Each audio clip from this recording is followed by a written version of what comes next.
कक्षा 10वीं से गणित के आगे के प्रश्नों को अब हल कर लेते हैं। तो हमें देखना था अध्याय 11 से प्रश्नावली 3 के चौथा प्रश्न को।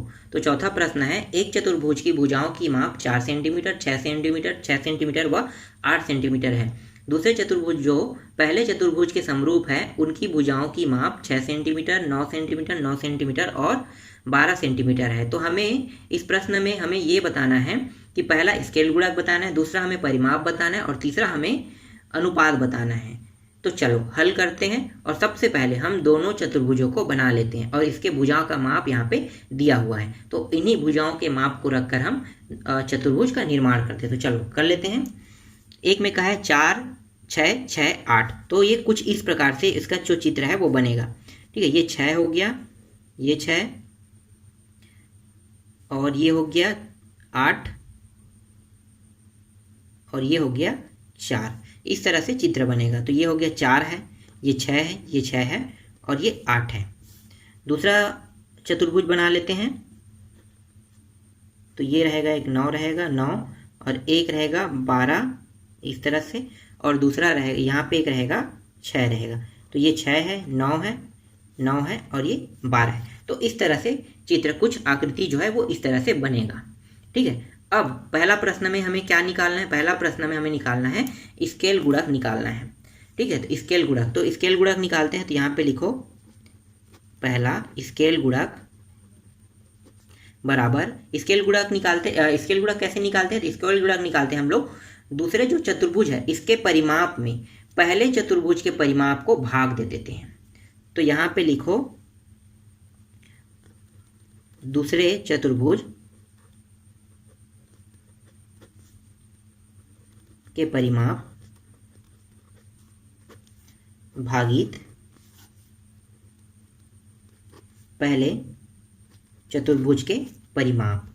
अब दूसरे चतुर्भुज के परिमाप देख लेते हैं क्या होता है। यहाँ पे 6, 9, 9, 12। तो ये हो गया 6, 9 + 9 + 12। परिमाप कैसे निकालते हैं? सभी भुजाओं को अगर जोड़ देंगे तभी परिमाप निकलेगा। तो ये सभी भुजाओं को हम जोड़ दिए तो ये क्या हो गया? परिमाप बन गया। उसके बाद पहले चतुर्भुज को देखो, पहले चतुर्भुज का परिमाप निकालते हैं। तो यहाँ पे दिया हुआ है 4 दिया हुआ है, 6 फिर 6 फिर 8। जोड़ते हैं इसको तो ये हो जाएगा 36 और ये हो जाएगा 24।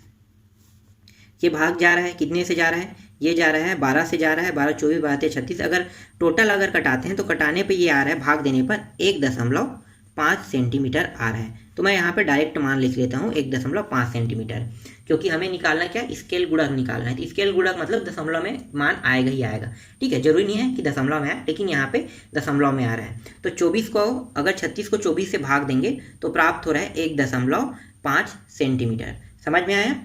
ठीक है, तो ये इसका स्केल गुणक है। दूसरा देख लेते हैं, दूसरा प्रश्न में हमें क्या निकालना है? दूसरा प्रश्न में हमें परिमाप निकालना है। तो देखो परिमाप निकालना बहुत ही आसान है, अभी मैंने निकाला है। तो यहाँ पे निकाल लेते हैं पहले चतुर्भुज का परिमाप। पहला चतुर्भुज क्या है? तो देख लो, पहला चतुर्भुज ये दूसरा है, ये पहला, यही पूरे मान को आपको लिखना है। 4, 6 + 6 + 8 बराबर कितना होगा? 24 सेंटीमीटर।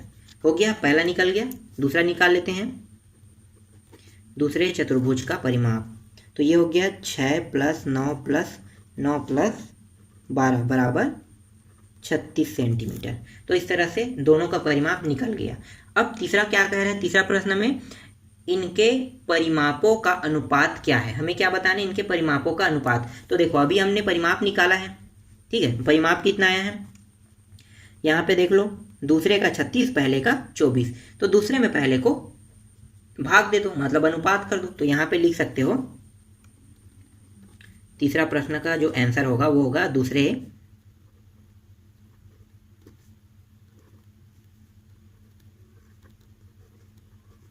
दूसरे चतुर्भुज का परिमाप अनुपात पहले चतुर्भुज का परिमाप। ठीक है, तो दूसरे चतुर्भुज का परिमाप अनुपात पहले चतुर्भुज का परिमाप। तो दूसरा चतुर्भुज का कितना है? इसका जो परिमाप है वो 36 है और पहले का 24। तो इसे हम लिख सकते हैं 36/24 बराबर 12 कम 12, 12 दूनी 24, 12 36। तो 12 से 2 में और ये 3 में कट गया तो 3/2 आ गया। और हमें अनुपात में ही निकालना है, मतलब हमारा अनुपात क्या है 3/2 आ गई। यही क्या है इसका आंसर है। समझ में आया ये प्रश्न। चलो आगे देखते हैं अगले प्रश्न को। 5वां प्रश्न है निम्नलिखित के लिए उदाहरण दे एवं उनके कारण लिखिए। इसमें 3 प्रश्न दिए हुए हैं। पहला क्या है, यदि दो बहुभुज सर्वांग सम है तो वे समरूप होंगे ही, कह रहा है। दूसरा प्रश्न क्या है, यदि दो बहुभुज समरूप है तो जरूरी नहीं है कि वे सर्वांग सम हो। तीसरा प्रश्न है ऐसे ही 3 और कथन सोचकर लिखिए। तो हमें 3 कथन सोच के लिखना है, इसी तरह से जैसे ऊपर में 2 है ना, वैसे ही कथन हमें सोच के लिखना है। तो चलो पहले को हल कर लेते हैं। तो पहला में हमें क्या बताना है, दो बहुभुज सर्वांग सम है तो वे समरूप होंगे, ये हमें बताना है। तो चलो देखते हैं इसको। तो हम पहले 2 आकृतियां बना लेते हैं, 2 त्रिभुज। ये पहली त्रिभुज है और ये दूसरी त्रिभुज। अब यहाँ पे कह रहा है सर्वांगसम हो, मतलब सर्वांगसम है बोल रहा है। तो सर्वांगसम होने के लिए कंडीशन क्या है कि इसके जो भुजा है ना, दोनों में एक जैसी जो भुजा है वो दोनों के दोनों भुजा के जो मान है वो सेम होना चाहिए, तभी क्या होगा, वो सर्वांगसम होगा। कैसे, जैसे कि ये वाला भुजा 4 है तो इसके भी ये भुजा 4 होगा। अगर ये भुजा 5 है तो ये भी क्या होगा, 5 होगा। और ये वाला 6 है तो ये भी 6 होगा, तभी क्या होगा, सर्वांगसम होगा। समझ में आ गया सर्वांगसम होने के कंडीशन। अब समरूप होने की कंडीशन क्या है, समरूप होने का कंडीशन है कि इनकी जो कोण है, ठीक है, कोण दोनों में एक जैसे होने चाहिए। कैसे, जैसे कि अगर ये 90 अंश का कोण बना रहा है तो ये भी कितना बनाएगा, 90 अंश का। ये अगर 45 अंश का कोण बना रहा है तो ये भी 45 अंश का कोण बनाएगा। यहाँ भी 45 अंश का कोण बना रहा है तो यहाँ भी 45 अंश का कोण बनाएगा, तभी क्या होगा, ये समरूप होगा। समझ में आ गया इसके टॉपिक, ठीक। समरूप और सर्वांगसम और समरूप कब होंगे ये आपको पता चल गया होगा, ठीक है। अब इसके बारे में थोड़ा सा लिख लेते हैं, जो अभी मैंने आपको बताया ना वही चीज हमें लिखना है। तो चलो पॉइंट में लिख लेते हैं। पहला, सर्वांगसम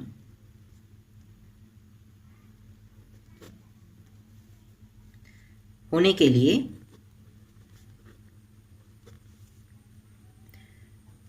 दोनों बहुभुज में भुजा,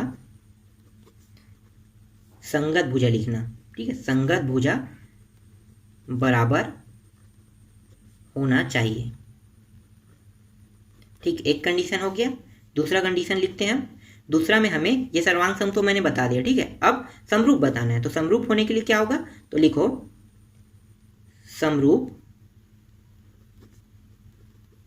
होने के लिए दोनों बहुभुज में संगत कोण बराबर होने चाहिए, ठीक। इस तरह से 2 टॉपिकों में मैंने कंप्लीट कर दिया। चलो आगे देखते हैं। यदि 2 बहुभुज समरूप है तो जरूरी नहीं है कि वे सर्वांगसम हो। तो इस बार हमें समरूप तो सिद्ध करना है पर सर्वांगसम सिद्ध नहीं करना है, ठीक है। क्या करना है, सर्वांगसम नहीं हमें बताना है। तो चलो देखते हैं इसको कैसे सिद्ध करेंगे। तो देख लो यहाँ पे मैं 2 आकृतियां बनाता हूँ। एक आकृति है, ये एक आकृति है और ये दूसरी आकृति है। ये दोनों चित्र एक जैसे हैं, लेकिन इसकी जो आकृति है वो छोटा बड़ा है, ठीक है, छोटा बड़ा है। तो सर्वांग सम और समरूप कब होंगे ये हमें जानना पहले ज़्यादा जरूरी है। तो सबसे पहले हम समरूप देख लेते हैं। समरूप होने के लिए कंडीशन क्या है, समरूप होने के लिए कंडीशन है कि इसके जो कोण है वो क्या होने चाहिए, सभी के सभी समान होने चाहिए दोनों में। अगर ये 90 अंश का कोण बना रहा है तो ये भी 90, ये 60 बना रहा है तो ये भी 60, ये 30 बना रहा है तो ये भी 30 अंश के ही कोण बनाने चाहिए, तभी क्या होंगे, समरूप होगा। तो यहाँ पे देखो हमने दोनों में से जो कोण है वो दोनों को हमने समान बता दिया। इसका मतलब क्या है कि ये जो त्रिभुज है ये क्या है, समरूप है। अब सर्वांग सम हमें सिद्ध नहीं करना है। तो सर्वांग सम सिद्ध नहीं करने के लिए क्या है कि इनकी जो संगत भुजाएं हैं उसके जो मान है वो अलग अलग होंगे, तभी ये सर्वांग सम नहीं होगा। तो देख लेते हैं। अगर मैं इसको 4, इसको 5, इसको 6 रखता हूँ तो इसको मैं रखता हूँ 7, 8 और 9। देखो तो ये 4 है तो ये क्या है, ये 7 है। इसका मतलब क्या है ये बराबर नहीं है, ये संगत भुजा नहीं है। ये 5 है, ये 8 है, तो ये भी संगत भुजा नहीं है। ये 6 है, ये 9 है, ये सभी के सभी क्या है, अलग अलग। इसका मतलब ये है कि ये संगत भुजाएं नहीं है। तो संगत भुजाएं नहीं है मतलब ये सर्वांग सम नहीं है। तो इसके लिए कुछ टॉपिक लिखना पड़ता है हमें, तो लिख लेते हैं। यहाँ पे लिखो, दिए गए आकृति में समरूप सिद्ध हो रहा है